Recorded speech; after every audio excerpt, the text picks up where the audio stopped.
All right, we're gonna go. Good morning, everybody. Katie, can you hear me? We can. All right. Welcome to the Mental Health Strand for the PBIS National Forum. We're very excited to get started this morning. Just a couple of startup comments. Hope you're all able to navigate the system and practiced yesterday. And yesterday we went through our expectations that just like you, we've had to change ours as our instructional context has changed. And for our mental health strand, we want to remind everybody on the be safe to think of yourselves and think of your colleagues and make sure people you work with know how to ask for help on a regular basis as well as yourself. And of course, for our chat tab and our polls tab, we're asking everybody to be productive, positive, and engaged. And remember that our questions are actually under the poll tab. And you can chat with each other and our fabulous panel, who I think you see, Katie Pullman, Allison Olivio, Susan Barrett, and Kelly Perales are part of our team today. We'll be in the chat helping you, and we have questions that you could put right into the poll. And speaking of poll, there's a poll in there already. If you want to take a look at it, we're curious about your knowledge base, your experience and understanding of the interconnected system framework. So you might want to take a look at that. I'll prompt you again later. And also, if you accidentally navigate away, don't freak out.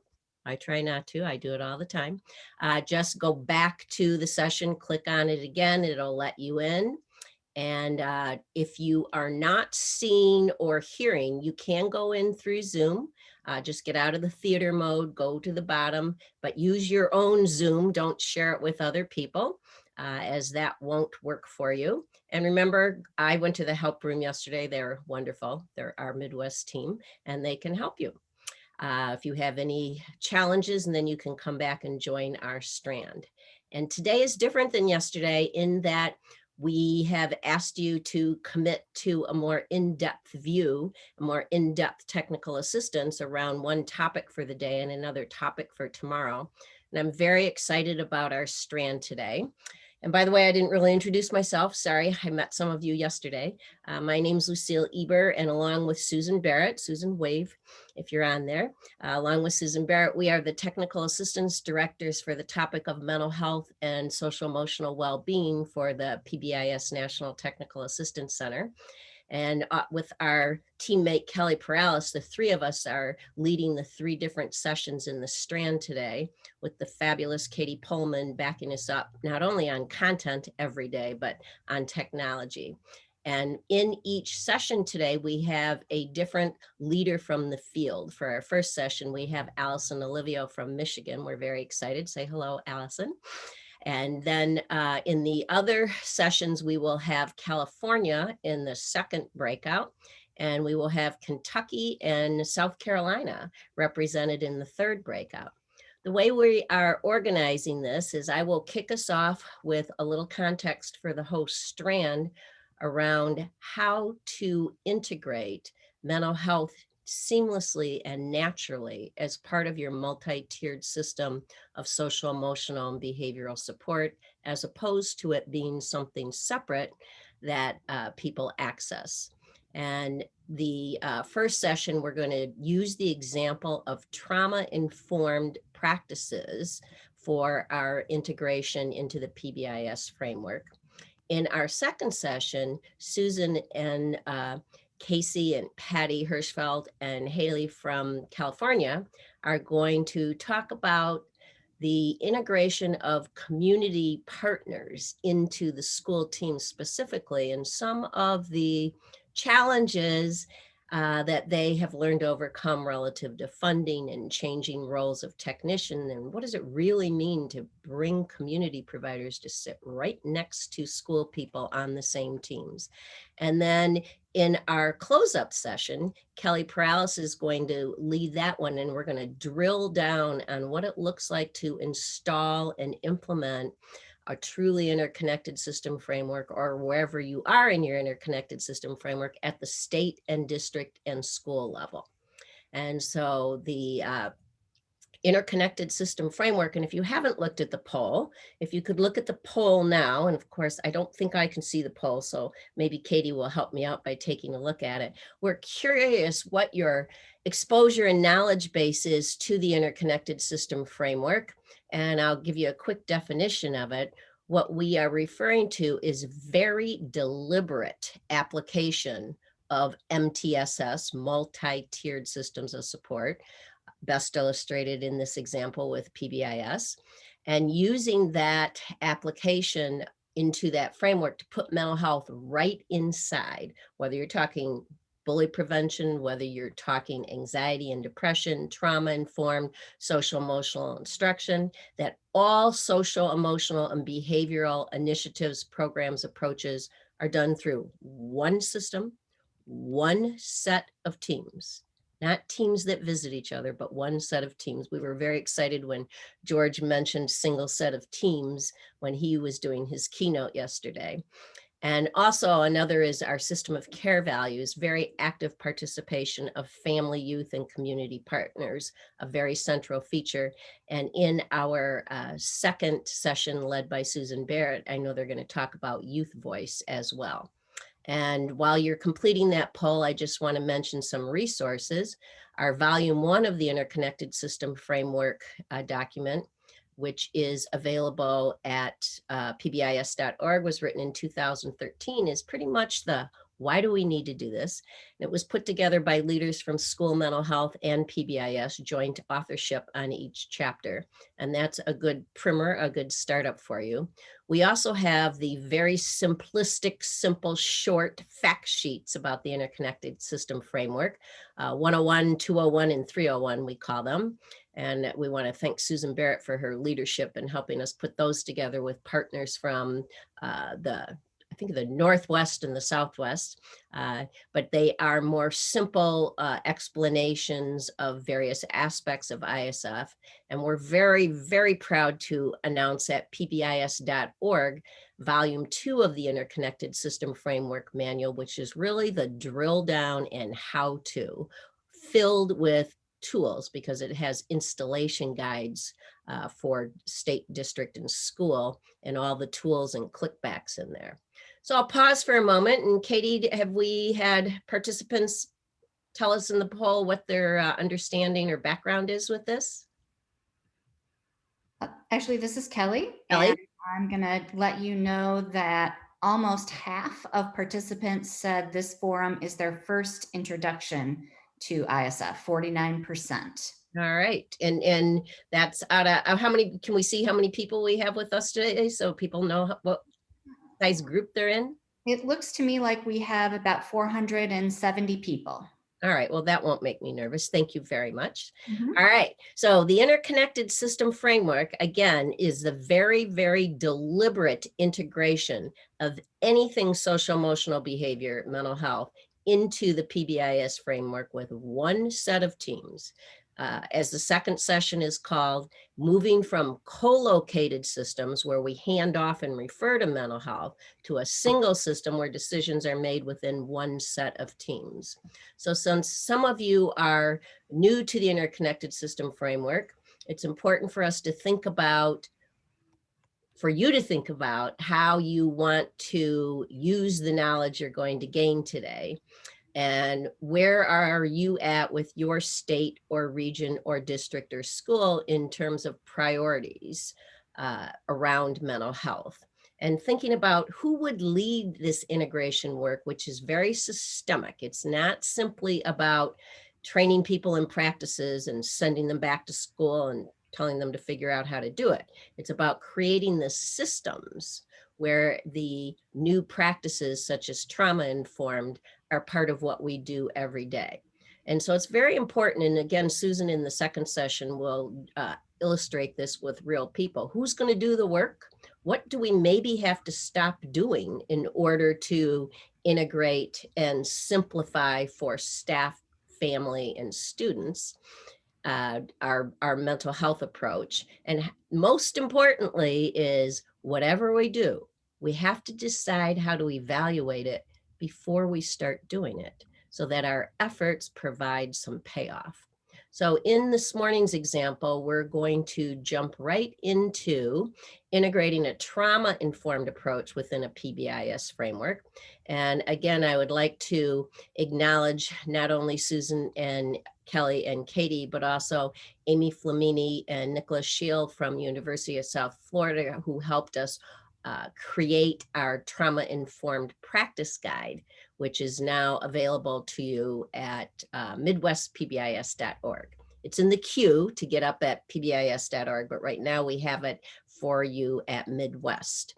And so the objectives we have today is we're hoping that the leaders will be able to dialogue about, discuss and understand examples of incorporating trauma-informed practices within the PBIS framework.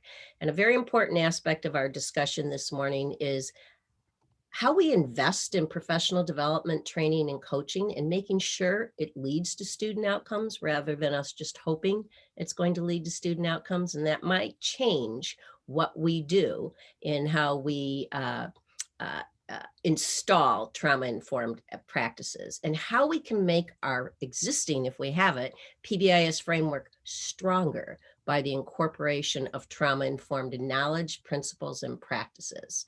And just a quick reminder, and if you were not able to learn from George's keynote yesterday, George Sugai did a fabulous start off, and he talked a lot about mental health, and he talked a lot about trauma, and he talked a lot about our new normal.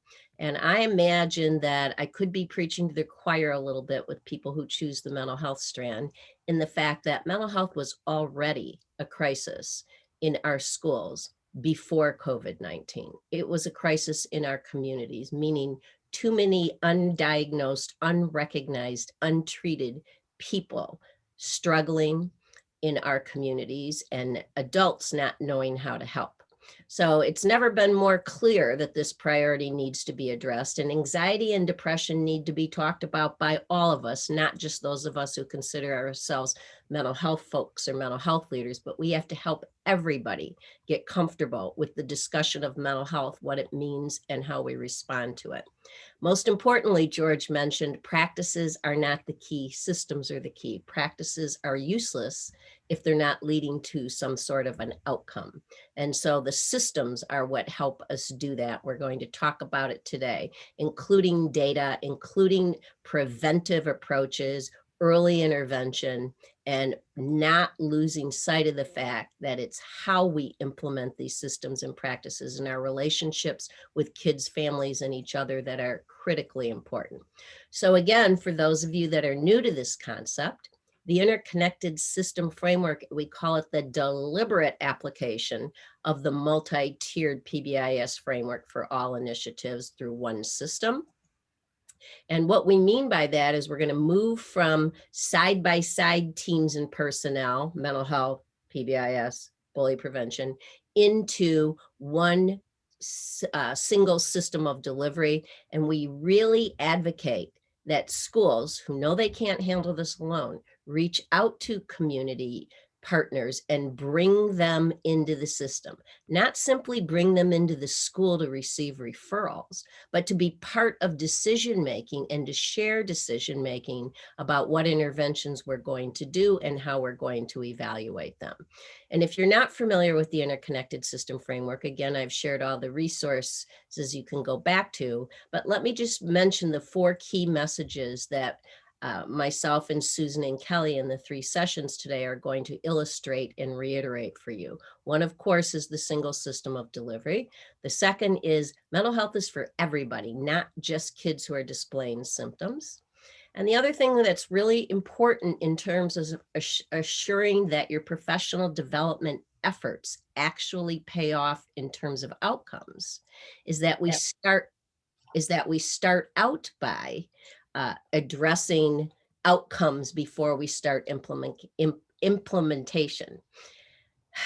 We have a history in special education around kids with social emotional disturbance and in the mental health field of doing lots of interventions and hoping that they're going to result in something, a change in the kid's life down the road.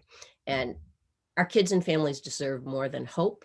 They deserve to have interventions that we have determined have a high likelihood of producing an impact, and that we make those decisions about how we're going to tell if it works before we start implementing. And the key for today's discussion is the application of the multi-tiered system of support features. And if you're not familiar with them, they involve team-based decision-making, use of data to identify and to monitor fidelity and outcomes, screening and early access, and a continuum of evidence-based practices supported by coaching and ongoing professional development. Here's one of our newest, not yet at PBIS.org, but it's in the queue and getting to the top, but it's available at midwestpbis.org. And this practice guide is the basis for our discussion today. So we hope that you will check out that new resource. I have a feeling that everybody on this call, 400 and whatever of you, understand what trauma is. We just wanted to point out people use different terms: adverse experiences, chronic stress, toxic stress, but the bottom line is it threatens or causes harm to emotional and physical well-being, including ability to participate and achieve academically at school. And if you're not familiar with the history or focus on trauma, about 20 years ago, the child welfare agencies and mental health agencies were all over the topic of trauma, and schools were not.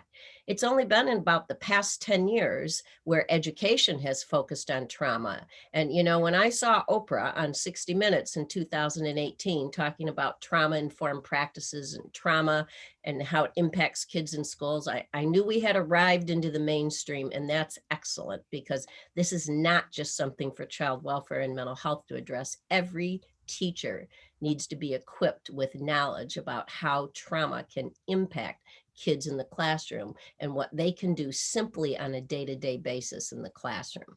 And then, of course, we've had floods and fires and hurricanes, and 2020, historic in terms of trauma prompts. We all know that. We had concerns before COVID. We had pretty much a silent crisis before COVID, and now we really need to dig down. Some of you may be familiar with the ACEs study, and the ACEs study kicked off a lot of dialogue and a lot of training and focus on trauma in the schools. If you're not familiar with it, it's about adults, it's not about kids, based on 10 questions asked of adults about their childhood experiences. That data is to be used as an environmental scan, and we just want to caution everybody, ACEs is not a screener for children, and children should not be referred to by an ACEs score. And we're very excited that everybody understands ACEs, but we want to caution people to use that data correctly. One of the things that we learned from ACEs and many other studies is the impact of trauma. Who can focus on learning when they're worried about where they're going to sleep that night, or if their dad's going to be able to come home and see them that weekend because he's incarcerated, or if their house is burned down? And now with COVID, we know there's many, many more reasons kids can't focus on learning, right? The thing about the ACEs study is it taught us about the lifelong impact and how important it is for us to intercede in generational trauma that exists in many of our families to help kids avoid the lifelong impact of trauma. Now, one of the things that we know is that schools are investing heavily, school systems, in training people about trauma, and that's great. The good training is information about the prevalence and the impact, and how should we respond so that we don't re-traumatize kids or provoke more fight, flight, and freeze responses, and what are administrators and teachers' roles, and what's the system focus on trauma. And I imagine many of you participating in this webinar today are from school districts where, yes, there has been some level of adoption of trauma professional development for staff. Now, here's the not so good news. The not so good news is it is not being evaluated, and we really do not have any idea yet in the field whether or not this is having an impact. And we can all change that course and change that trajectory by how we decide to put trauma-informed practices in place. We were all struck by a 2019 article by Maynard and colleagues, and one of our colleagues from Illinois, who we rely on greatly for his knowledge, Michael Kelly from Loyola School of Social Work. And this is a quote that's really important. Despite growing support and increased rate of which trauma-informed approaches are being promoted and implemented in schools, evidence to support this approach is lacking.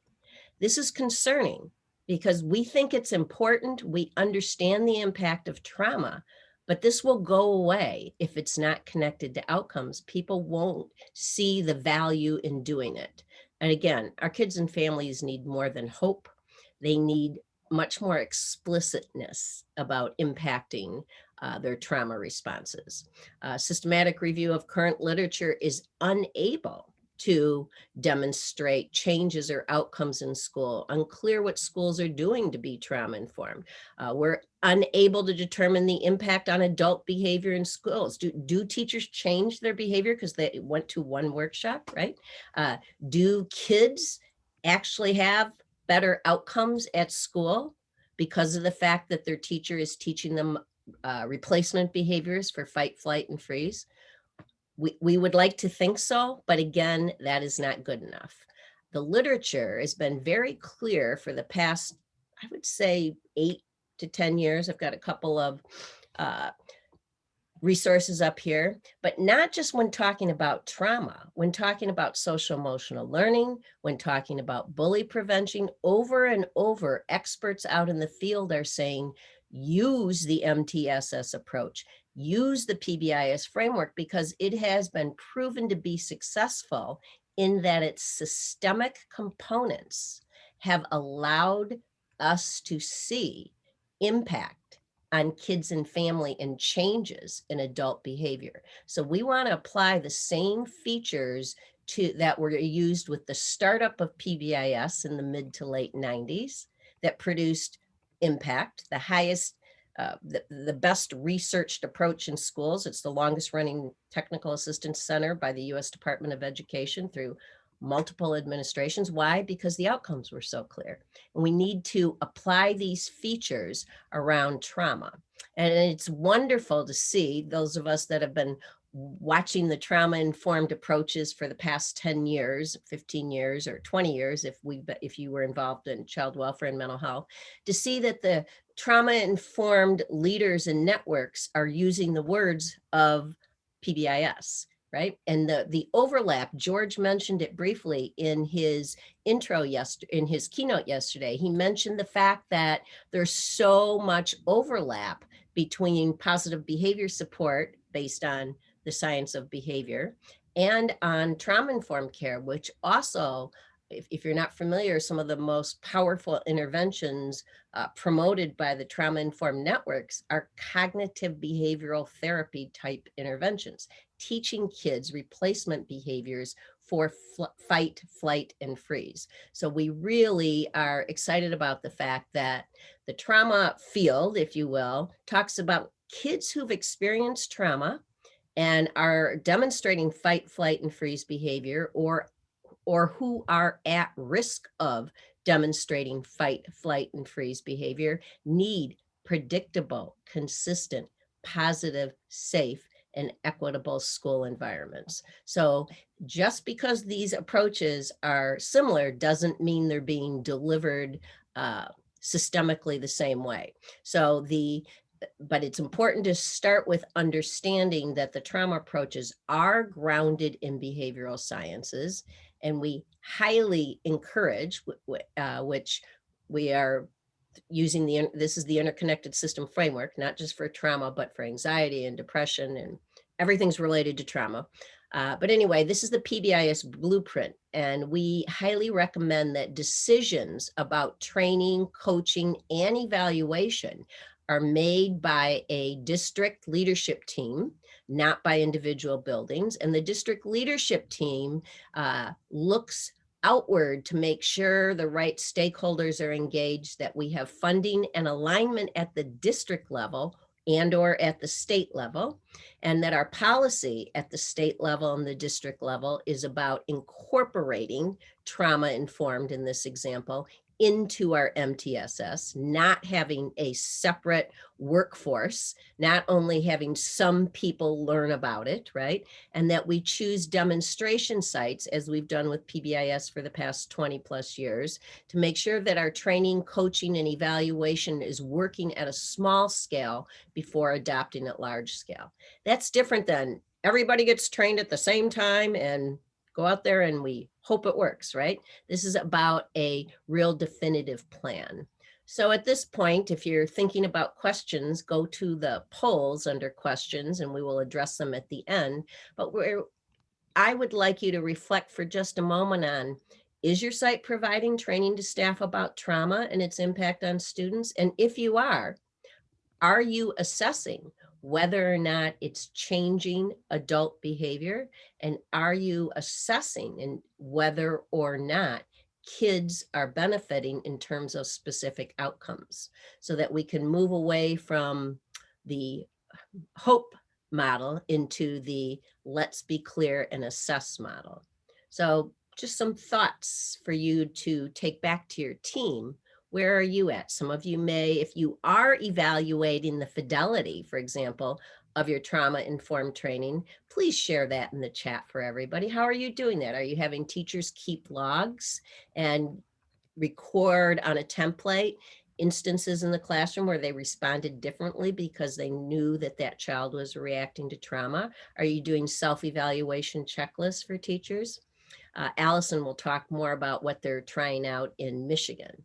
And are you specifically evaluating interventions with specific groups of kids looking for specific outcomes? And again, the way we think to do that is to apply the MTSS features. And I mentioned them earlier. We're not going to go through every one of them in this short session today, but we did go through every one of them in the practice guide, the trauma-informed integration practice guide. And these features are addressed in significant detail, these application of MTSS, in volume 2 of the ISF electronic book with the installation guide. So I'm just going to give you some quick overview and some examples of some of these features and how they can be applied to trauma-informed. And then Allison's going to talk about what they're doing in Michigan. And we're going to go to teams first. So let's talk about teams, right? In the PBIS world, the MTSS world, decisions about what interventions we're going to invest in, how we're going to implement them, and how we're going to evaluate them are decided by teams. We don't want a trauma-informed team sitting in a room on Tuesdays and a PBIS team sitting in the same room on Wednesdays. It needs to be one team. And we need to figure out our coaching support along with our implementation in our evaluation. So the question is, do you have people on your teams who have the knowledge base? That's the basic start out point, right? Who have the knowledge base about trauma, who can help with that. And teams decide how to implement and how to evaluate. And I want to give you a quick example from our guide in terms of a professional development. That's what PD stands for. Sorry about that acronym. A professional development coaching activity. And many of you are familiar with, in Tier 1 PBIS, we start out by teaching basic expectations to get the adults and the kids on the same page and to apply the research-based technique of instruction. That's all it is, folks, is instruction, right? Teaching kids replacement behaviors for problem behaviors. So in a Tier 1 teaching matrix, and this one is a classroom example at a high school, with respect, be organized and achieving and responsible. And there's the typical welcome and group work and being online. What we wanted to show you is a school that added what to do when you feel upset, and to teach that as naturally in the classroom as you teach how to transition and clean up your area, as opposed to pulling kids out always and having only a clinician teach that. We want teachers to feel competent and confident with instructing kids about what you do when you feel upset, so that they, when they see somebody on the verge of being upset, can move in and remind them of the instructional strategies. But if it's not part of tier 1, it probably isn't going to be comfortable for the teachers, right? So that's an example of a decision teams could make. Let's talk about data for a moment. Data is the cornerstone of effective interventions. It's all about science. It's all about what has the highest likelihood to produce the impact that we want. When we talk about trauma, we talk about changing the types of data sets that we use. We want to move away from just office discipline referrals, attendance, tardies, things like that, that were our basic startup data points. But we need to think about the community data. And this might be where the ACEs data comes in. What does our community as a whole look like? What does our neighborhood look like? What are our families and kids experiencing outside of school that we need to consider when building our tier 1 matrix, for example? And so we are promoting different types of data sets. Here's an example of current data, right? And the current data, and then on the right side, the expanded data sets. So for example, one thing you could take away to do quickly is, if you have kids back in school, which I know some of you do and some of you don't, and kids are asking to see a nurse, are asking to see a counselor, and it's not because of a headache, it's not because they have a fever, it's because they're feeling anxious and concerned. Anytime a kid leaves the classroom should be documented, so that we can make sure we catch kids who are demonstrating more need than can be met on a daily basis in the classroom. So, you know, expanding the data sets that state teams use, that district teams use, and that school teams use to decide where to put the resources. Resources means time, people's time, professional development, acquiring data, looking at data, all of that takes time. So what is the best use of our time and our resources, and what data sources that further identify the scope of trauma do we need to look at? You know, so for example, how should we modify our tier 1 matrix based on current circumstances and things that have happened with our kids, right? And then how will we know which kids need more targeted support? If the number's too high, we know what to do. We have to increase what we do down at the preventive tier, down at tier 1.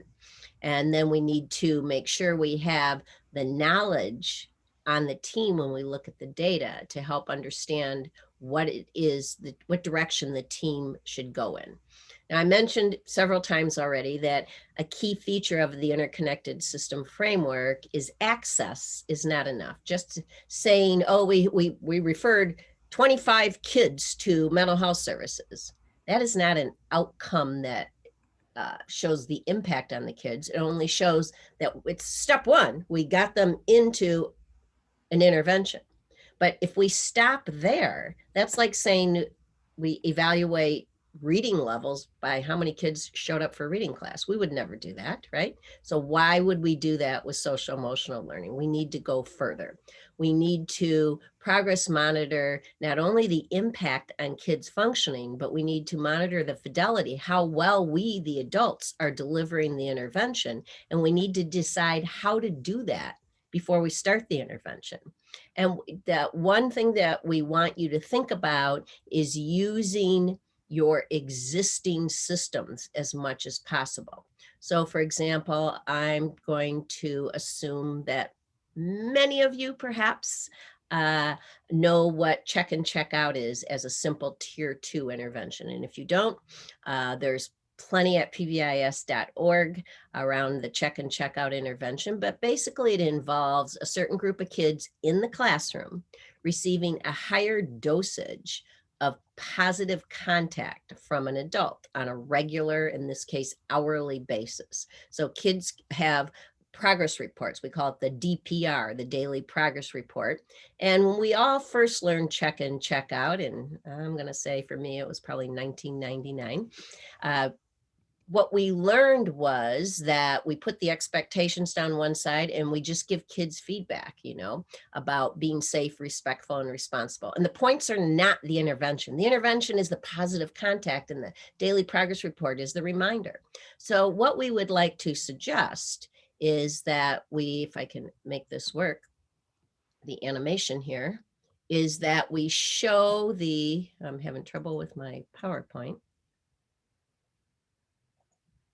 that we add on, sorry about this, that we add on the intervention. The animation's not working, sorry about that. But basically what we have is we add on the trauma-informed tier 2 group. Maybe Katie and Kelly can help me share this slide later or put it in the chat. But basically what we have here is an animation where at the top it says the trauma-informed.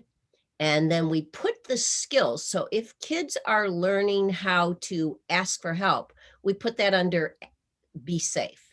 And instead of creating a new evaluation system for trauma-informed, we just add it right in here. Now, of course, what we're recommending is that if a child is in tier 2 and they're in check and check out and they need extra dosage of instruction through a tier 2 group, that you use the daily progress report as your check and check out daily progress report as your evaluation of your trauma-informed group as one of the evaluations. And you just add the skills right into the check and check out card. So that's a suggestion for not creating something new, but using what you already have, which is our transition to our next feature. And in our next feature, what we're going to be talking about here is a formal process for selecting interventions. The idea here is resist the temptation to add new practices without first considering how to expand or repurpose what you're already doing. And that's a very important concept. So we're going to give you an example of it. Many of you know how to teach active supervision to staff.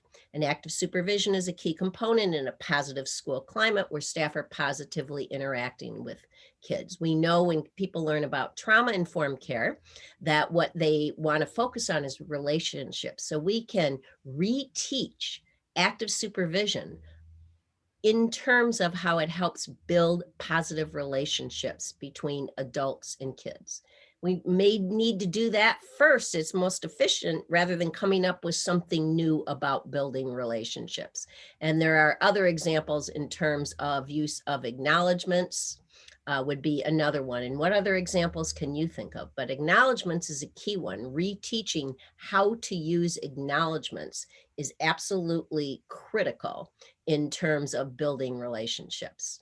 And another example of repurposing rather than adding new is think of a tier 2 group that you're already doing. So for example, if you have a tier 2 group for coping power, which is all the way to the right-hand side of this particular slide, and it's taught by staff with advanced technical skills outside of the classroom daily, and it involves helping kids get grounded beforehand, doing an emotional barometer, perhaps, how are you feeling today, and doing a mindfulness activity to get kids in the zone to be able to learn coping skills. Now, there are some kids who need to learn coping skills, but are not in active fight, flight, and freeze. So we created a continuum of groups off the same skill set. But as you start out in the yellower part before you get to the orange part, these interventions can be taught in the classroom, such as through the Tier 1 matrix, and you may not need a grounding activity or an emotional barometer for some kids because they're not in active fight, flight, and freeze. So you can take skill instruction and build a continuum of how you use it from Tier 1 into Tier 2 and into Tier 3, instead of trying to come up with something completely new and completely different. So that the continuum of groups is another way to repurpose. So The formal process for selection, let's go back to that for a moment. If you think you do need a new intervention, we recommend that teams led by the district team create a process that they always use before they select an intervention. And the process should address the questions that are on the screen. Do we really need this? Does the research indicate, is this a good fit for us? Do we have the capacity to do this on our team? Do we know how to do this, right? And again, you can consider repurposing, or you can have a process. We consider you look at the hexagon tool, and there's a link to it in the PowerPoint, but the hexagon tool will help you have a practice or help you develop your own practice. We also have something called the Consumer Guide to Selecting Evidence-Based Practices in volume 2 of the Interconnected System Framework. So I want you to think about, how does your team at the state, district, or school level decide when and what, when they're going to adopt a new practice? Think of a process. I'm going to make a few comments on professional development before I turn this over to Allison to talk about her role as a technical assistance provider and professional development provider in Michigan. So one of the things people have to think about, and I know Allison and her team in Michigan think about this, who needs what training? Everybody doesn't need the same thing. Just like some kids need to get deeper into technique in a group, our staff who facilitate tier 3 need deeper and more training than staff who facilitate tier 1. So decisions have to be made about how to build fluency within different types of staff and within staff who have different roles in the beginning, right? And we need to make sure whenever we train people that they have adequate time to practice and plan, rather than here's a trauma-informed intervention for coping skills and you go back on your own and figure out how to work it into tier 1. No, we want the trainers and the coaches to guide the teachers about when and how, so they're not left in a lurch to figure it out by themselves. And the ensuring that the coaching is in place is pretty critical. So, give some thought to, what's the professional development plan in your state and in your district and in your school? Do you think about different tiers? Do you think about different supports? We do provide a professional development coaching activity in the Trauma-Informed Practice Guide that's available at midwestpbis.org. Under mental health and under new materials, you can find it. And what we do in this particular activity, it's called a crosswalk. And I know Allison's going to talk about it a bit. And basically what happens in this activity, which has become very productive and useful, Susan and Kelly and Katie have used it repeatedly. And basically you apply the features of trauma-informed, which are pretty much the same as PBIS, create a safe, predictable, consistent environment, promote belonging and relationship development, teach and reinforce social, emotional, behavioral competencies, and support regulation, cognitive, emotional, and behavioral. Those are the recommended features of trauma-informed practices. What we have teams do in the crosswalk, and we provide this worksheet. I'm a teacher, I call it a worksheet. This worksheet to use it, where you actually list the interventions that you're currently doing. This one shows check in, check out at tier 2. And does it create a safe and predictable environment? This team thought yes, right? Let me get my arrow in the right spot. Does it build community relationships? Yes. Reteaching, reinforcing skills, we could do better on that. And in red is their strategy. So basically this professional development crosswalk involves the team, again, state, district, or building. We've had most of our experience with this one at the district and at the building level, where at the building level, they put in exactly their tier 1 practices, exactly their tier 2, and have a dialogue about how does it meet the features of being trauma-informed, and then create an action plan of 1 or 2 steps of repurposing an existing intervention so that it'll be more powerful for kids who've experienced trauma.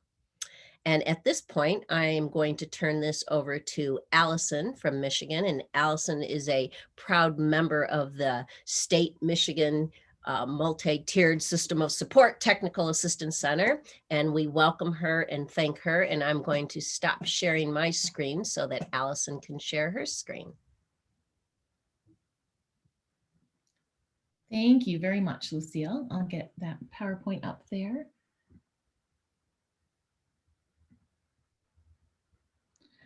All right, as Lucille said, my name is Allison Olivo, and I work with Michigan's MTSS Technical Assistance Center. And I'm here today to share a little bit about how we are working to integrate trauma into existing PBIS frameworks within our state. So when we first started having conversations about the integration of we wanted to make sure that we were having those conversations across the Cascade. So in Michigan, we're currently working to build capacity to train a trauma-informed approach with the goal of that true integration into a school's MTSS or PBIS system. The Michigan MTSS Technical Assistance Center partners with districts across our state to build up district implementation teams that can successfully lead and guide and support the work of MTSS within their district. So when we were taking on this trauma integration work, we were able to select some demonstration sites within districts that already had some of those strong teaming structures in place. We were able to take a look at schools that had already a strong history of implementation of Tier 1, and of course already had those established problem-solving models around fidelity data and student outcome data as well. We ended up starting with 9 demonstration sites across the state of Michigan. The district implementation team, those were key parts of integration of trauma-informed practices within the PBIS framework. So their primary responsibility was really to facilitate the work that the schools would be engaging in. So in a sense, their goal is to make it as easy as possible for the integration work to happen through making sure that they have those solid structures, well thought out structures for funding, capacity, prioritization, alignment already done. And also that they're providing time and work at the school level to actually happen. So we wanted to also make sure that capacity was being built at the district level. So many district team representatives worked very closely with the school leadership teams at those demonstration sites so that they had strong communication back and forth, and that the work could eventually expand beyond that pilot site. So you can see the quote from Joe Kramer on your screen there. He is a principal for the STEAM Academy in Port Huron, Michigan. And he said the team provided our school leadership team with the time to learn, collaborate, and get the work done. We would not have been able to get as far without that level of support. All of our schools already had established school leadership teams in place that were leading and guiding PBIS within their buildings. And as Lucille mentioned, times when new initiatives are brought in, we end up having dual kind of parallel teaming structures. So one thing that we wanted to make sure that we were doing is having that school leadership team also guide the work around trauma. That school leadership team learned about what trauma is, how it impacts the brain, what it looks like in the classroom. And that team was also then responsible for bringing this information back to their staff through learning opportunities. They were also responsible for developing an evaluation plan, which I'll show in just a moment, related to the trauma work and determining through a data-based process what strategies would be integrated. Here's an example of one of the evaluation plans. This one came from Port Huron's STEAM Academy in Port Huron, Michigan. And you can see here, the goal was to collect data that we knew already existed within the community, but was typically something that the schools weren't looking at. So they reached out to community mental health organizations, the justice system, anywhere where we could find additional sources of data to really look at the prevalence of trauma in their community, as well as student need. So you can see within this evaluation plan that they have listed, they have things like the unemployment, the number of drug overdose county, right alongside the percentage of average student attendance and instances of suspension or expulsion within their school.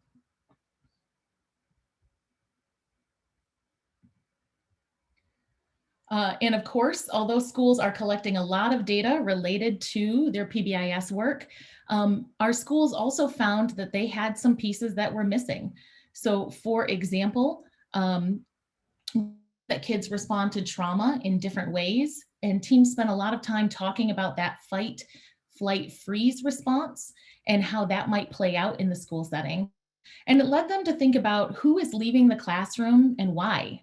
How often are they gone? How long are they gone? How quickly are they returning back to that high quality instruction that we want students to be a part of?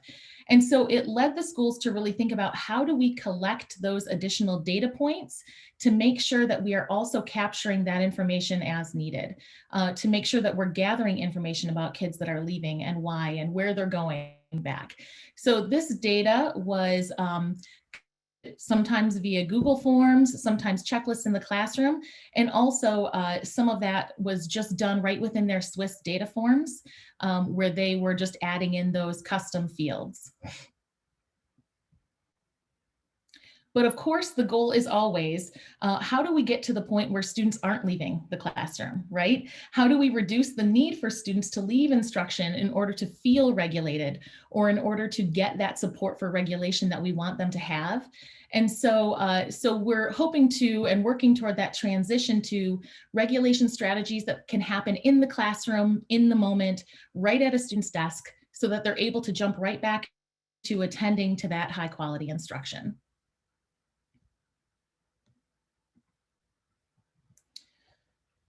Teams then began looking at what practices that we wanted to incorporate into their systems.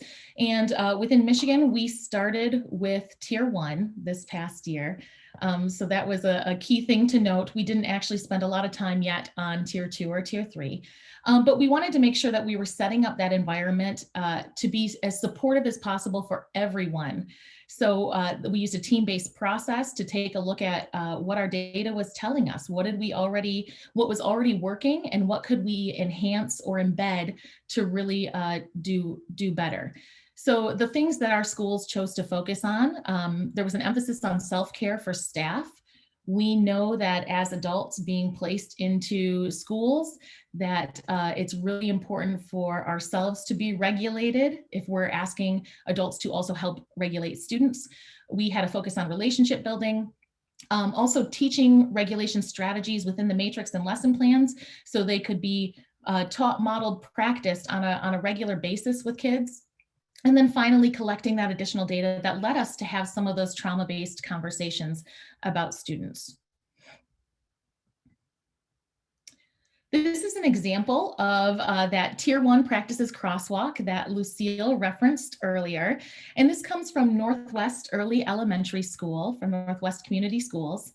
And you can see that they listed out their Tier 1 practices along the left-hand side, and then they talked about whether they were hitting all of those components with their current practices.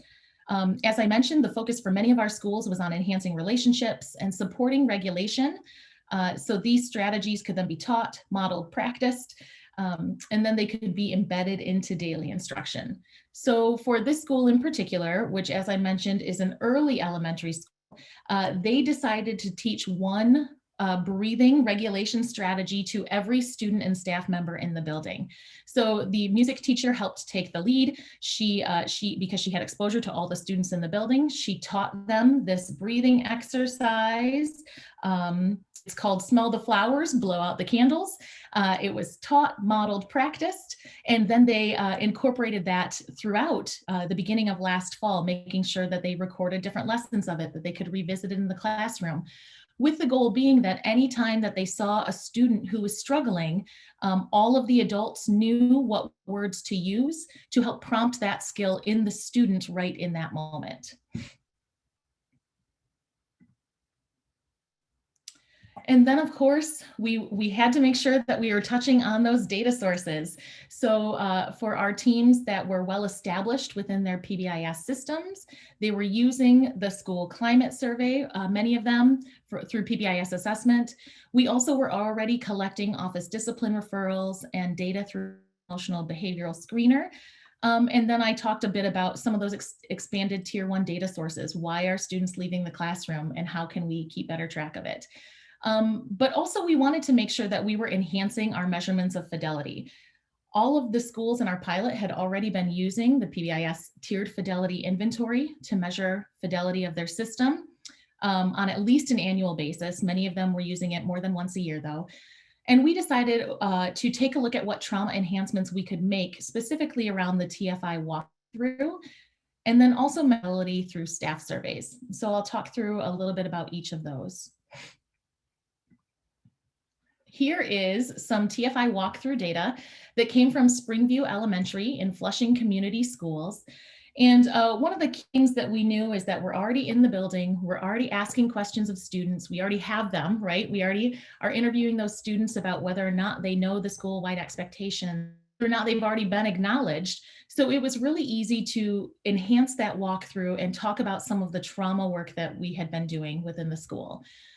So this part was what adult at school could you talk to if you needed help?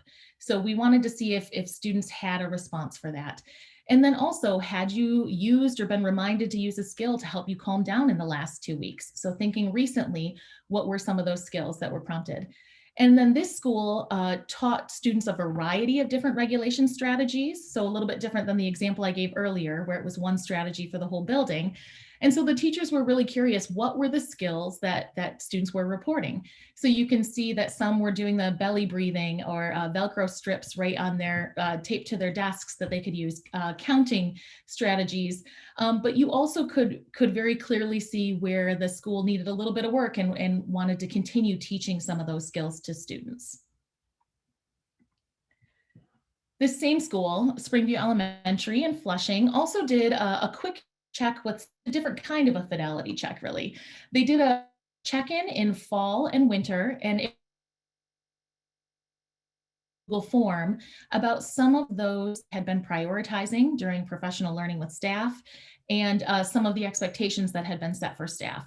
So for example, common greeting at the door, you can see was very high for both fall and winter check-ins, and that is something that they had been talking about through their PBIS work over the years. The calming corner or sensory space was something that the school decided to take on, making sure that there was a spot for students within the classroom to go to feel regulated. And we had about 1/3 of teachers using it in the fall, bumping up to about 2/3 in the winter. This school heavily prioritized that daily self-care plan, so making sure that staff had the support they need in order to support students. So they also saw an increase in that. And then finally, that last one, we didn't have a fall data point for it because they hadn't actually taught students those regulation strategies yet. But by the winter check-in, we were seeing good progress in the number of staff who had explicitly and directly taught, modeled, and practiced with students some regulation strategies. So our next steps, you know, as everybody, I think everybody experienced, the school shut down last spring, hindered our ability to do that data collection for spring to really see if we were seeing impact yet. We had some good momentum through the fall and winter, and we're really hoping that we can get back on track to collecting some of this data to show whether or not it's having the impact we want it to have. These are the key things that we would be looking for. Are students staying in instruction more? Are we seeing fewer referrals? Are they rating climate to be higher during our school climate surveys? Another next step will also be to look at how to expand the integration of trauma into Tier 2. So making sure that we're using those expanded data sources and our trauma lens to really look at what interventions are offered, and specifically to address that entrance criteria. So our schools had Tier 2 interventions up and running. Let's make sure that we're not just collecting data, but we're actively using it for students and systems. And then finally, of course, PBIS is a database problem-solving framework. So it's incredibly important that we embed the analysis of trauma-informed practices and data into the data review cycles that our teams are already engaged in. So those teams are already meeting 3 times a year to look at those system level structures and to see what enhancements need to be made. So this data and practices fit right into that system of data analysis. I just want to take a quick moment and acknowledge the schools who are willing to share some of their information and their products. So these are the 3 schools that I mentioned in today's presentation, and also the email addresses for them. They're all willing to speak with anybody who's interested, or my email address is also available on the first slide. But just a couple of key takeaways, just to reemphasize what Lucille was saying along the way. This cannot just be a school initiative. We need to be having these conversations about integration across the Cascade. We need to make sure that you have strong district support in place if we want to be efficient, effective, and sustainable with our work.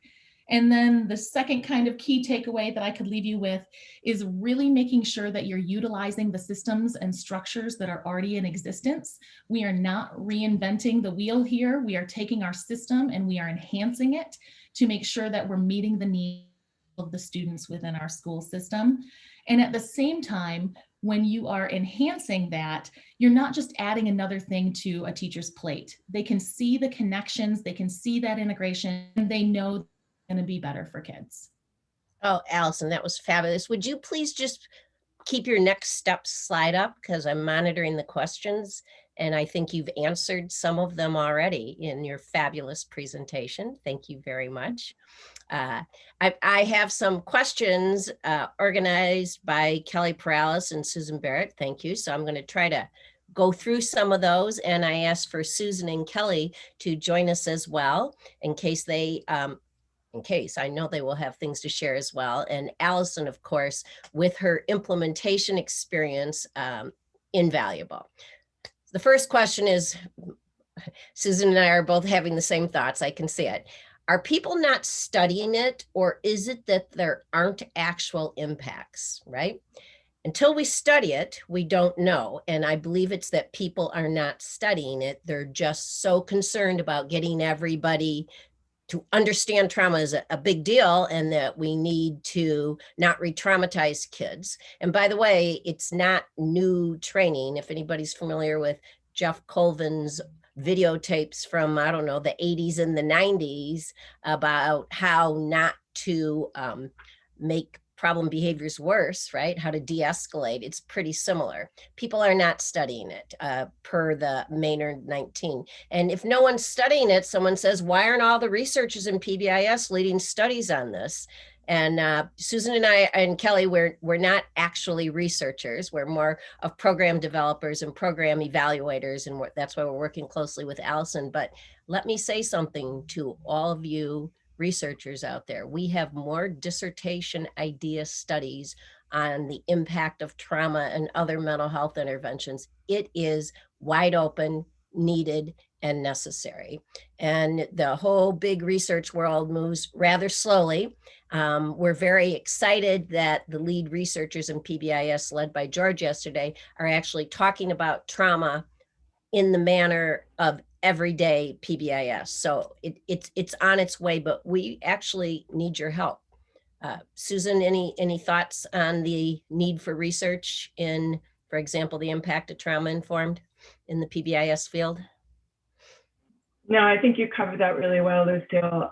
We definitely need help and assistance. So if you have an interest in studying this a little bit further, we can definitely connect you with some researchers in the field.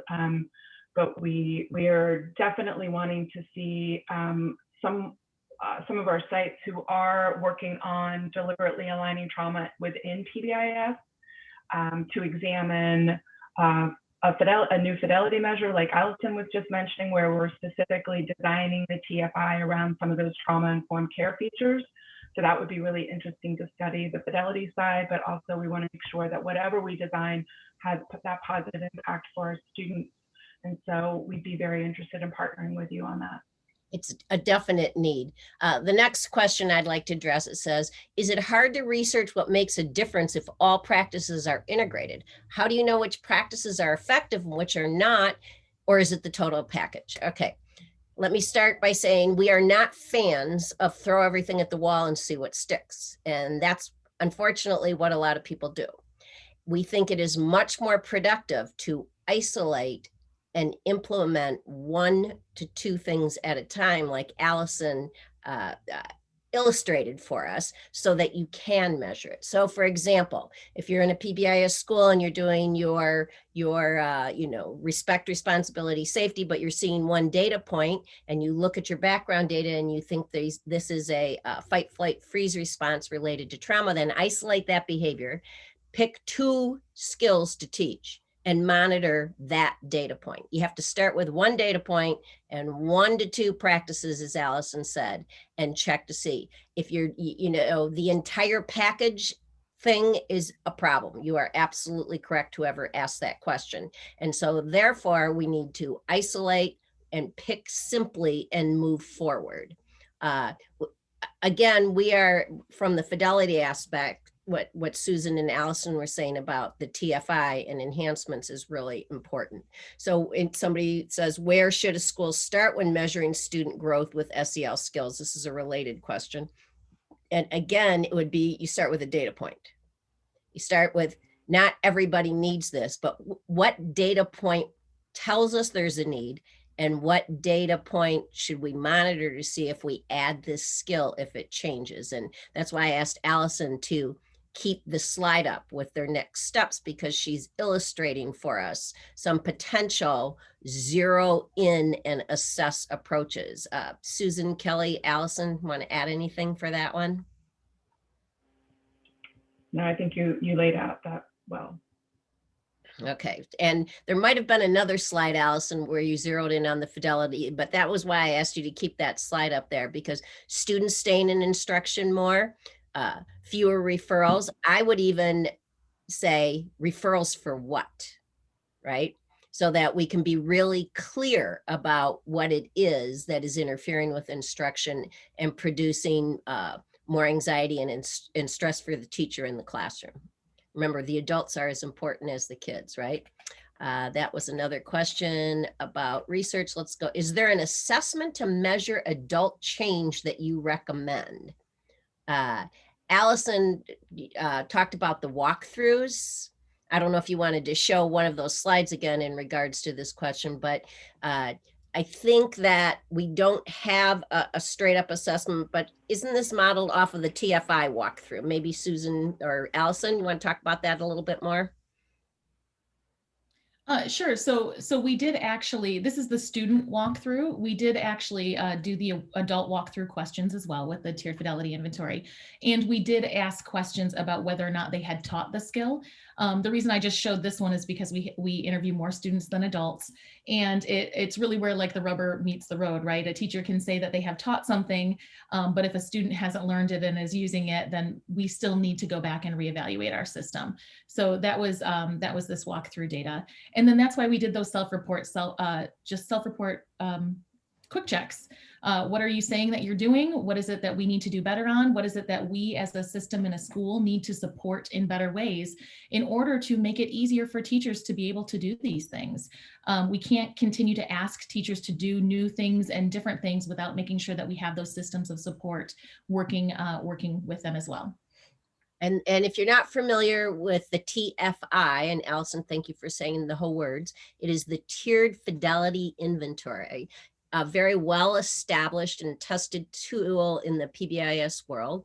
Susan, any comments you can make about the use of the TFI and walkthroughs in this regard? Susan's kind of the queen of the multiple uses of the TFI. So I just wanted to say I put the volume 2 in our in the chat pod so that you would be able to get a direct link to the monograph volume 2. And I think that we did a really good job of providing a step-by-step process for making sure that you're tracking fidelity of implementation. And even if you don't have a measure, we give guidance on how to set up a really simple system to make sure that we're helping to support the adults implement with high quality and fidelity. And I really love Allison's example because the targeted specific skill that we're teaching was right there, laser focus on that one skill. And I think that's a really important piece as we're trying to install calming strategy school-wide, that if we can focus on that one thing at a time, that will really go a long way, especially in our virtual environment. Right. And any sort of self-report from teachers is a fine start. And the idea is on self-reflection, and of course, you know, my one of my mentors, Wayne Saylor's voice is ringing in my ear, you know, not for research, he would tell me, Lucille, you know, you have to have outside observers for research. And I agree with that. But if we can teach people how to accurately self-assess whether or not they're using the practice, that's one of our keys to sustainability. One idea I had was, I haven't seen it actualized, again, dissertation ideas, they're free, I give them away. This one would be as part of a training sequence with teachers. Again, it's not a one-shot deal. You ask them to go back to the classroom and you give them a template for filling in a scenario where they changed their response. In other words, get them to think about between training 1 and training 2, an example of when they recognized that they were dealing with fight, flight, and freeze behavior, where it came from, and then how they responded differently, or how they wish they'd responded differently, or what support they would need to respond differently, and bring that back to the trainer. It's not quite a fidelity check yet, but it's the beginning of establishing ownership for changes in adult behavior in the trainers and in the trainees. And Allison, did you have a the checklist? Is there something that you guys developed or used that was different? No. I know Wisconsin, Appleton School District, and Tiffany, I'm not coming up with her last name, but years ago, she did do her dissertation on fidelity of trauma-informed, and they used a self-report checklist. And I know Michael Kelly out of Loyola developed one once. Nobody's ever really satisfied with them yet. But, you know, so again, the field is wide open there in terms of developing some tools. And, you know, if you're really looking for a dissertation or a research proposal, start with what Allison has given us here and, you know, take it to the next level. I love this next question. Lucille? Yes, please. Lucille, just as a side note, Katie's reminding us that if we're going to measure adult perception, we might want to take advantage of our school climate staff survey. So if you already have a climate survey and your staff are already completing it, you might want to do an abbreviated version. And then she's also reminding us that we've developed some pre-post training questions, again, just to get that perception data clearly defined. But you know, it doesn't have to be a big lift. We can abbreviate some of the longer surveys that we've used in the past to help guide that social validity aspect of data collection. Thank you, Katie, for that reminder. Yes, Katie Pullman, more than a technical guide, she's serving 2 roles here today. So thank you, Katie, for that. I love this question. Any chance we might expand SWIS to collect data about nurse counselor visits? Okay, I have a suggestion on that. If you feel strongly about this, send Kent McIntosh an email. Wouldn't it be nice if we sent him 738 emails saying, "Dear Kent, we think it would be really important in the next iteration of SWIS if we called it a time out of class form and added measures for kids who self-selected to leave the classroom to see a nurse or a counselor." So how about it? 738 email requests to Kent McIntosh for the next iteration of SWIS. I want to go one step further, Lucille. I want to actually change how we, you know, language is really important in our interconnected system framework. And I think that I'm seeing some schools in this virtual landscape stop using office referral forms and start calling them care tickets, right? And just kind of switching that word and letting us, you know, behaviors instruct us and students need something more from us. So I love the repositioning of the wording on that. But yeah, let's let Kent McIntosh's email with questions around making sure that we're uncovering students with it.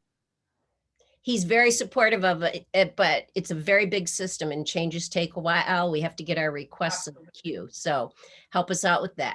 Up on the screen, thank you very much, Allison, is the evaluation for this session. You can do it right from here, or you can click on the evaluation in the file tab. It's in there. Another place, Kelly, is there another place?